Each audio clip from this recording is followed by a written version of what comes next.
Forget what you think you know, because the best Minecraft version just got a serious shakeup. We're diving deep to uncover the champion, weighing each update's features, stability, and community love. First up, let's talk about older versions like 1.12, a favorite for modding thanks to its simplicity and extensive mod support. 1.12 gives you incredible modding possibilities, giving you access to all sorts of new tools and mechanics to create a brand new experience. Then comes 1.16.5, the Nether update sweet spot. The Nether update introduces new biomes to the Nether, and even new hostile creatures. Minecraft 1.19 adds the deep dark biome and the ancient cities within.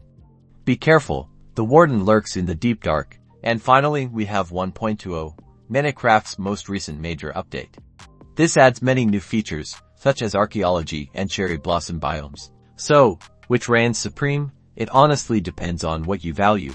Are you a modding master, a nether navigator, or a deep dark delver? Let us know your favorite version in the comments below.